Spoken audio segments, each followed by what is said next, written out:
पुलवामा जिले के अवंतीपोरा के बेगपोरा गांव में बुधवार को सुरक्षा बलों ने कश्मीर के मोस्ट वांटेड आतंकी और हिजबुल मुजाहिदीन के टॉप कमांडर रियाज नाइकू को ढेर कर दिया। नाइकू को मारने के लिए सुरक्षा बलों ने खास प्लान बनाया था।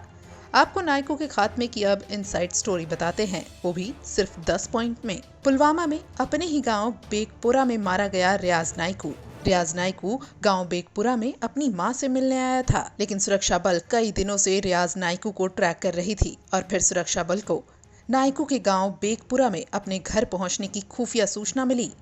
सूचना मिलते ही सुरक्षा बलों ने पूरे इलाके को घेर लिया।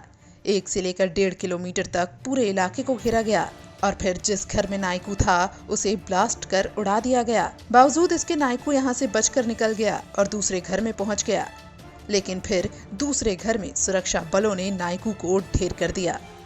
सेना, सीआरपीएफ और जम्मू कश्मीर पुलिस के बड़े अधिकारियों की इस ऑपरेशन पर सीधी नजर थी। सेना के लिए हिजबुल कमांडर रियाज नाइकू का खात्मा करना कितनी बड़ी कामयाबी है, अब ये समझिए। हिजबुल मुजाहिदीन का कश्मीर घाटी में चीफ कमांडर था रियाज नाइकू और ये खूंखार आतंकियों की लिस्ट में A++ कैटेगरी में आता था।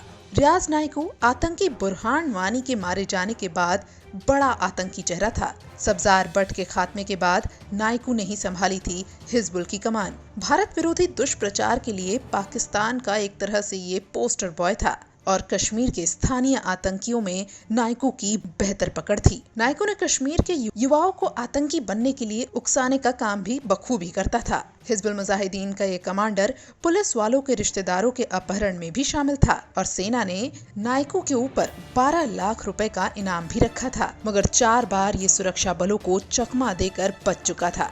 लेकिन इस बार हिजबुल मुजाहिदीन के इस कमांडर की कब्र उसके ही गांव में बन गई। वहीं अब इसके खात्मे को सुरक्षा बलों की ओर से 3 दिनों में आतंकी मुठभेड़ में शहीद होने वाले कर्नल और मेजर समेत अलग अलग सुरक्षा बलों के 8 जवानों की शहादत का बदला माना जा रहा है।